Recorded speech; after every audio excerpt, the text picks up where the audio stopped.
부동산 공부를 하다 보면 나도 경매 한번 해볼까? 라는 생각을 하시는 분들이 많으실 겁니다. 조금의 노력만 한다면 시세보다 저렴하게 집을 살 수 있다고 해서 많이들 알아보고 계신 것 같습니다. 아파트를 조금이라도 저렴하게 사고 구매하실 계획이 있다면 일반 매매와 경매, 공매 같이 공부해 보시는 걸 권장드립니다. 이번에는 시세보다 저렴하게 구매하고 싶은 아파트가 경매에 나왔을 때 내 돈이 얼마나 필요할까에 대해서 이야기해 보겠습니다. 시작 전에 부동산 공부 중이시거나 내 집 마련, 그리고 갈아타기 준비하시는 분들에게 저평가 아파트나 많이 하락한 아파트 보는 방법 댓글로 남겨두었습니다. 관심 있는 분들은 정보 받아가세요. 우선 아파트를 매매할 것인가 아니면 보유할 것인가를 정하게 됩니다. 보유라고 하면 내가 들어갈 것인가 아니면 전월세 세팅을 할 것인가 이렇게 나눠질 것 같습니다. 그럼 차근차근 매매 또는 보유로 내 투자금 얼마나 드는지 한번 알아보겠습니다. 예시로 감정가 7억짜리 아파트가 있습니다.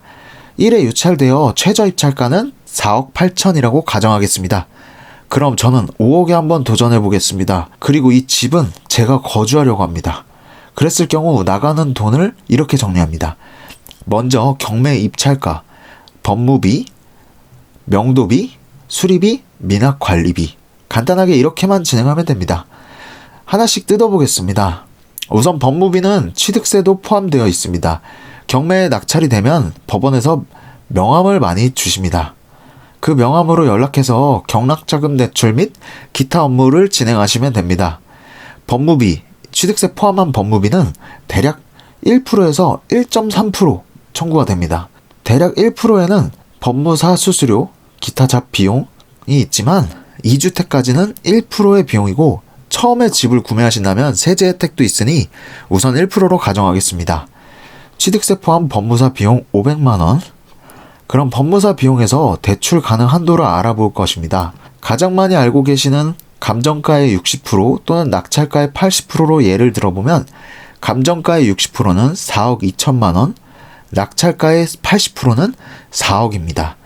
그중 낮은 금액이 대출 한도라고 간단하게 생각하시면 됩니다. 명도 비용은 기존의 거주자와 원활한 합의를 위해 소정의 금액을 지급하는 것을 말합니다. 흔히 명도를 준비해야겠다 하면 여기저기 알아보고 물어보고 해서 기준을 정하는데 보통은 평균 한 평당 10만원 이하로 목표를 잡아둡니다. 그런데 명도의 경우 케바케가 너무 많아서 100원 하나 들이지 않은 사람도 있고 10만원 이상의 비용이 나간 사람도 있습니다. 그럼 저희는 정말 많이 생각해서 국민평수 84 타입 기준으로 낙찰받았다고 생각하고 전용 면적인 250만원을 잡겠습니다.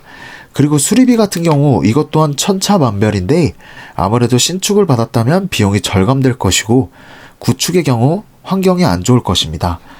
주변 지인 중에 낙찰을 받아 명도를 진행하고 집을 방문했을 때 문 손잡이가 하나도 없고 돈이 되는 건 다 가져가는 경우도 있었습니다. 완전 특별한 케이스가 아니라고 하면 도배장판 정도는 진행하기 때문에 한 250만원 정도 잡겠습니다. 그리고 마지막 미납관리비입니다. 이건 경매 낙찰 전에 미리 알고 가시는 경우가 많은데 이 부분도 제법 빈번하게 일어나는 상황입니다.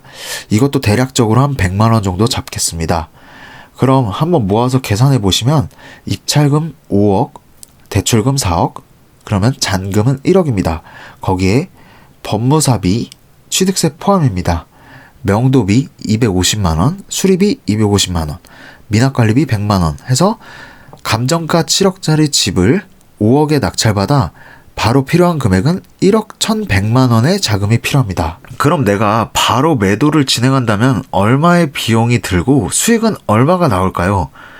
매도 비용은 이렇게 나눌 수 있습니다. 아파트 매매가 빼기 내가 입찰한 입찰가, 법무비, 명도비, 수리비, 미납관리비, 그리고 중개수수료, 양도소득세, 지방소득세를 빼면 내 순이익이 나옵니다. 그럼 부동산 중개수수료 부분부터 알아보겠습니다. 중개수수료는 0.4%로 잡고 부동산에서 이야기하는 시세는 한 6억 8천 정도면 바로 붙일 수 있다고 합니다. 그렇게 되면 중개수수료는 270만 원이 됩니다. 양도소득세는 늘 바뀌지만 간단하게 정리해서 70%, 45%, 15%, 0% 비과세로 나눠집니다. 낙찰과 동시에 매도를 진행했다면 70%의 양도소득세가 발생되고 전세를 한 바퀴 돌렸다는 가정하에 45%가 진행하기 때문에 두 가지 진행해 보겠습니다.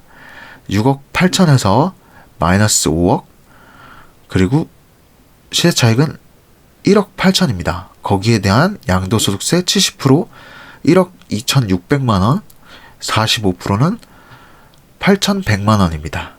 그러면 모두를 다 빼주시면 이렇게 투자금이 설정됩니다. 낙찰가가 감정가보다 비교적 낮게 설정하긴 했지만 지금과 같은 부동산 침체기에는 충분히 이런 매물을 잡을 수 있는 기회가 있을 겁니다.